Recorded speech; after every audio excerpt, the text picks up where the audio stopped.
Hey, what's up guys? This is Brian from Whisper Status 74. I am home from vacation, and this video is actually in response to a question. And it's a question I think all of you guys may find valuable for those of you that watch the channel and are in the community. If you're new to the channel, I am Brian. This is a discussion-based tech channel, life tech channel.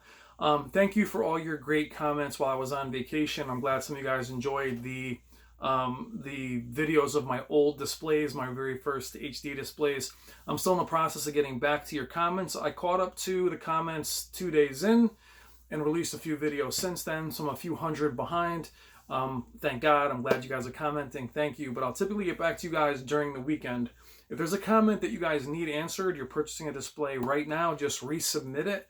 And also, if you want to make sure I definitely get those comments, comment on your own thread instead of commenting on someone else's comment. Sometimes I miss the comments that are on other comments. So I had a great question when I was away that I responded to. I don't remember who asked it. So if this question is something you put up, please jump in the comments with it. The question was, am I somebody who upgrades often? And do I develop a bond with my displays, or do I upgrade often? Meaning, am I an early adopter? For those of you that know the channel, know that I've been through a lot of displays, but typically by the displays you've seen, I don't upgrade that often. But this does make sense and is a good question, because if you're taking anything I say in terms of buying advice, if I'm somebody that upgrades every year, my advice doesn't count for much, because I'm telling you, or at least offering my advice, saying buy this, buy that. If I'm somebody who says this is amazing, then I throw it away the next year and grab the newest thing, then my credibility is going to be a little different. If you're somebody who is an earlier adopter, nothing's wrong with that. But if I am one of those people, I need to tell you that that's the case. So full disclosure, and to be very honest, it's not an easy answer. A lot of you guys know that I was looking for the Quantum XP series, and I was looking, or am looking, at the C9, the LG C9. So backtracking a little bit, the videos that I did recently at my in-laws house in Myrtle Beach, you saw a Samsung LCD, about 2006, and then you saw a Sony Grand Vega, which was about 2002. So there's a 4-year difference there between upgrading those displays. That projection LCD ended up being somewhat defective, and I had a Sony 55-inch LCD or LED, which my buddy Paul has now. I won't really count that one because I didn't upgrade to it. It was sold to me at a discount from Sony. So that one wasn't one I went looking for.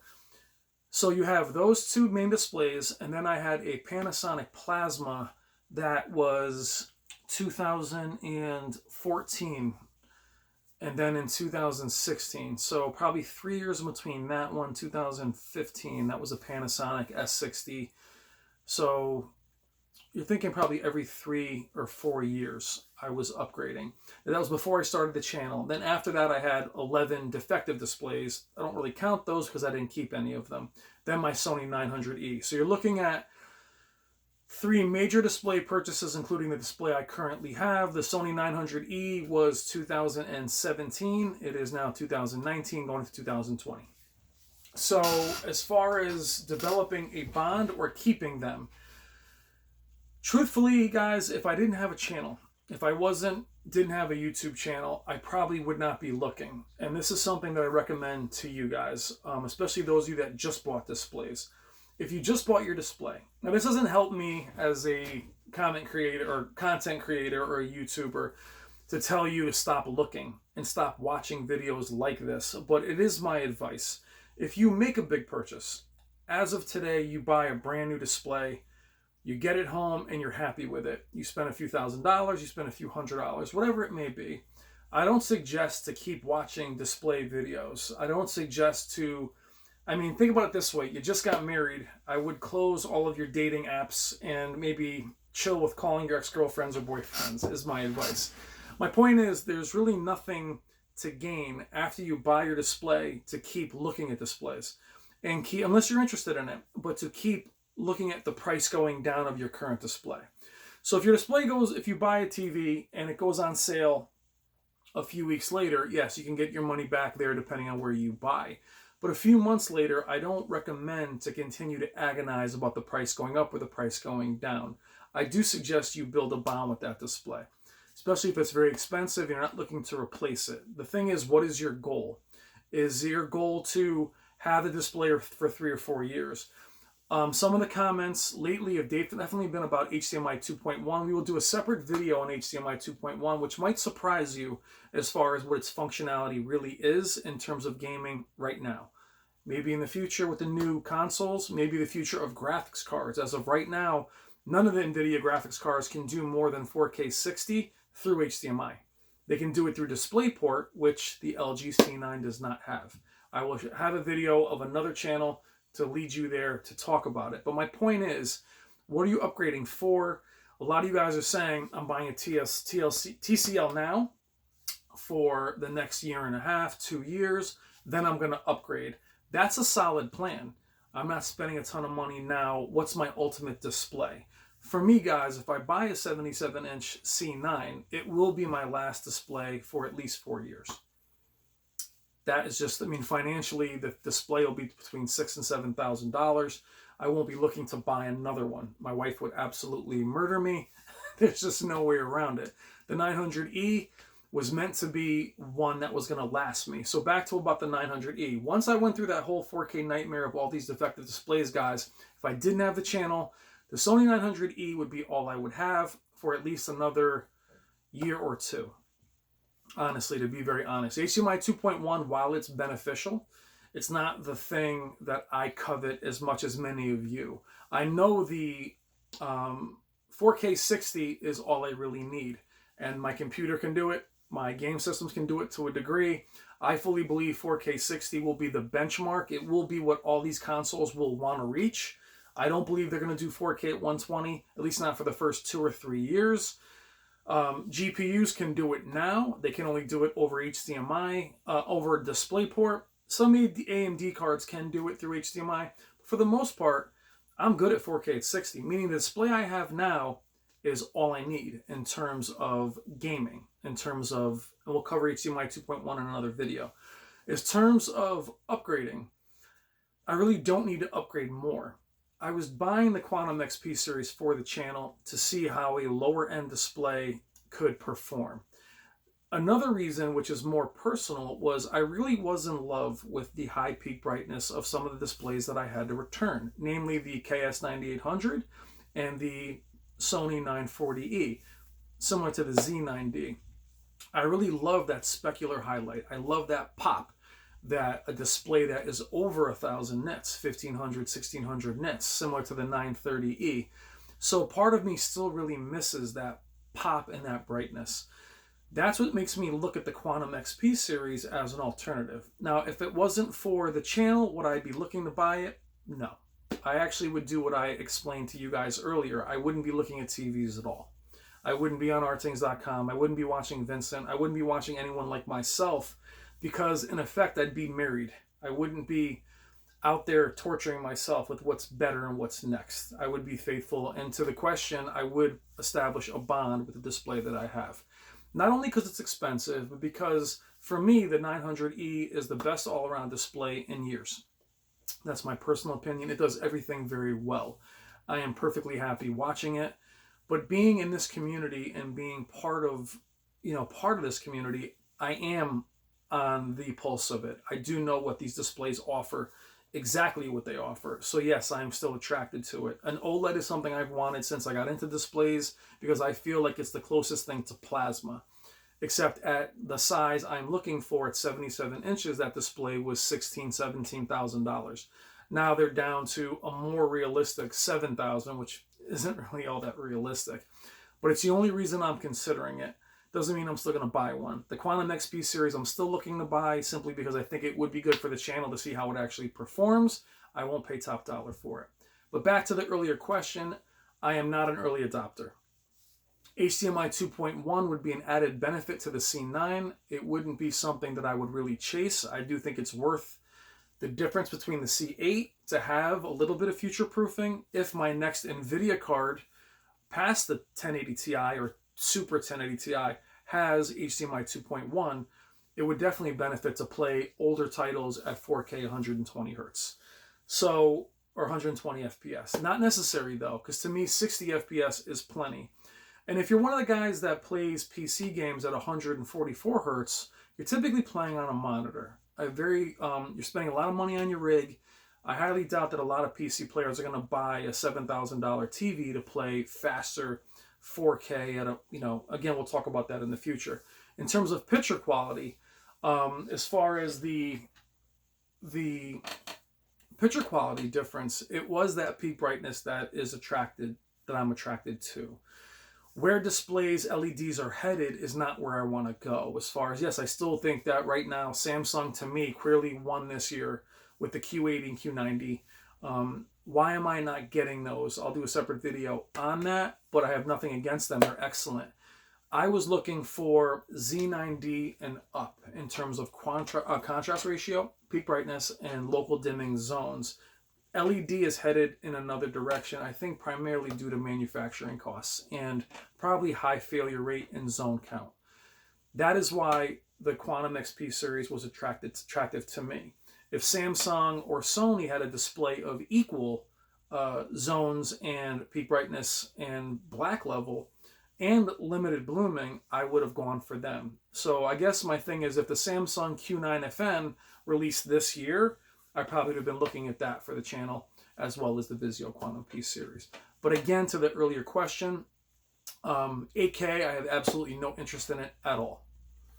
And point of fact, as I veer off topic, I was watching Aquaman on 4K Blu-ray, which looks incredible. Super, super bright, super, super clear, very clear. Even though Shazam was shot kind of the same way, it's got more of a gritty look to it, but Aquaman is what so many of us want. Almost no grain and very clear, crazy HDR performance. However, with that clarity, the upscaling of the effects, which I think were upscaled from 2K, I might be wrong. Either way, the effects at home look terrible. I mean, they don't even blend. A lot of the chase scenes on the roof, they're almost comically bad in terms of upscale. So, early adopter, the Samsung 900R, I have no desire to go with 8K. I might actually buy the C9 because I have a bad feeling that next year the OLEDs will be 8K. And I have no desire to see an 8K upscale. Personally, in my personal opinion, the marketing behind upscaling has always been false. It's always been, I think upscaling of 720p content, your cable content is important. Does it make everything look 4K? No, it does not. It just doesn't destroy it. 8K upscale is not going to look better than a 1080p source that's 1080p. I'm not going to fall into that marketing. I won't be looking at 8K until way down the road, guys. I mean, that's just my personal opinion. So early adopter, did I run out and buy a HDMI even 2.0 receiver? I have ways around it. I have not. I'm not buying a new receiver for a few years. So I'm not an early adopter. I didn't buy the GTX 2080 Ti. I have a 1080 Ti. So I am somewhere in the middle to answer your question. It was a great question. But as far as me relating to you guys, to be very honest, I wouldn't be buying or even looking at any of these displays if it wasn't for you guys, if I wasn't talking about it with you guys. I can still do this channel without purchasing displays, but I thought it would be interesting to see how they performed. I will be renting an OLED in a few days, maybe even today if my buddy can be around to help me pick it up, just to see how OLED performs in my environment and to show you guys real footage of how someone similar reacts to it. That's not an OLED lover, not an OLED hater. I'm open to all technology, but if it wasn't for the channel, I would stay with my Sony 900E for probably another 2 years, to be honest. It performs well enough. The HDR performance is good enough. The motion is superb. The upscaling is great. I'm actually pretty happy with it. I'm looking forward to just playing 4K content, but because of the channel, I would be upgrading. So to you guys, if you have a Sony 900E, if you have displays in the next obviously this year, but last year, the year before, and even the year before that, it's hard to recommend upgrading. But there was another question where I forgot that person's name too, so please, they asked me, why don't I go backwards? Why don't I look for displays a few years ago? Well, the reason behind that is more than a few years ago, you get into 2015, 4K HDR implementation was not great. Or it wasn't handled well. A lot of Samsung displays had the columns, if you remember the KS8000, KS9000. They also had motion issues, not the KS series. The Sony 940E, the Sony Z9D, their pixel responses were a little slow. So there really is nowhere to go. Going back is tough too, because so say I want to go back and get a Q9FN. Samsung had a lot of defective panels between the Q9FN, the Q8FN. Typically they have a lot of defective panels anyway. Me going back in time and try to grab one of those, if it's defective, they're only going to upgrade me to the newest displays, which I'm not interested in. If I had a defective Z9D, they're going to try and replace it with a Z9F, which is what a lot of you guys have actually gone through on the channel. So going back doesn't work either. So I'm not looking to upgrade, and I wouldn't be upgrading. So this display, in effect, would last me about 4 or 5 years. The question was 7 years. 7 years is a long time. I can't say I would hold out that long. I would typically say, though, compared to console cycles, the 360 lasted about 8 years. I think the PS3 the same. I kept those displays the entire time. I built a PC in the meantime. However, the Xbox One came out, had that at launch. Xbox One S had that at launch. Xbox One X, I had that at launch. So in fairness, this console generation, I've had 3 Xboxes. I will have the new ones when they launch, which will be next year. And the PS4 I had, then the PS4 Pro. So I do upgrade consoles. I will say I am an early adopter with consoles. So I can't compare consoles, because in effect the 360 would have been 8 years, similar to a TV. Things have changed that way. Things are more throwaway. Unfortunately, displays have not come down in price enough to be throwaway. So back to what some of you have said, if you're looking to buy a TCL or a mid-range, lower than mid-range Sony or Samsung, that is smart. You can spend a few $100s, get yourself a large display, and then wait for 12-bit, wait for HDMI 2.1. That is a solid decision. I won't tell you that having HDMI 2.1 is not beneficial. The same as Dolby Vision. Dolby Vision is not a must. It's definitely an added benefit. You can't go wrong having it. I saw Vincent's channel had the Panasonic OLED, which I wish they would bring here, that has HLG, HDR10+, Dolby Vision. It covers all of them, which is amazing. But for me, guys, back to what I said, I wouldn't be upgrading. I wouldn't typically upgrade. If you have displays in the last few years, there's really nothing out now that blows them away. If you have an OLED from a few years ago, these OLEDs do not blow it away. Not enough to throw yours away and buy a new one. LEDs, if you have LEDs that can enjoy 4K, is there better 4K HDR displays than the one I have? Absolutely. The Q90R does HDR better. Anything higher does HDR better. Is it enough for me to get rid of this one for that one? The answer would be no. And if it wasn't for the channel, I wouldn't do it. So taking me out of the channel, I would last this another 2, maybe even 3 years. And I'd rather upgrade my PC, which I need to upgrade, and then the various consoles, which I'll upgrade. I wouldn't change my Blu-ray player for an incremental upgrade either. I do have to buy a new Blu-ray player simply because I need one that has Dolby Vision. But other than that, guys, I would stay loyal to the display and create that bond. I love the Sony 900E. It is the best display I've ever owned, and I'm very happy with it. That doesn't mean my next display is going to be a Sony either. My brand loyalty is based on the moment, not based on last year. Sony would have to win me again. I'm not happy with where they're headed with their every 6-month OLEDs and their one LED they offered this year. I wish they kept going with the 930E and the 940E and the Z9D at that price, or at that size, not the Z9G at 90 inches for 70 grand. I think that's ridiculous. So, video's long again. Back to it, I wouldn't be upgrading if it wasn't for the channel. So I don't recommend that you guys upgrade either. If you want to chase HDMI 2.1, one more thing. If you want to chase it, as of now, it's very hard to take advantage of it. The Xbox One X does take advantage of it to a degree. There's no games on the Xbox One that go over 60 FPS. So yes, you can have the variable refresh rate, you can keep things smooth, Most games have a VSync enabled anyway. The gaming is going to be smooth. It might be smoother a little bit. Your PCs, if you have an NVIDIA console without DisplayPort, you're not going to see 4K past 60 hertz or 60 FPS. So don't rush out after HDMI 2.1. If you already have an HDMI 2.0, that's decent. If you're somebody who has an HDR set that you can't really see HDR, if you have a really low Sony or Samsung where the HDR isn't there, or you're upgrading size, upgrade. If not, I would wait. I would definitely wait for 12-bit panels, which I think will be in about 2 years. But I wouldn't go crazy chasing HDMI 2.1, at least for the first 1 or 2 years of the console cycle.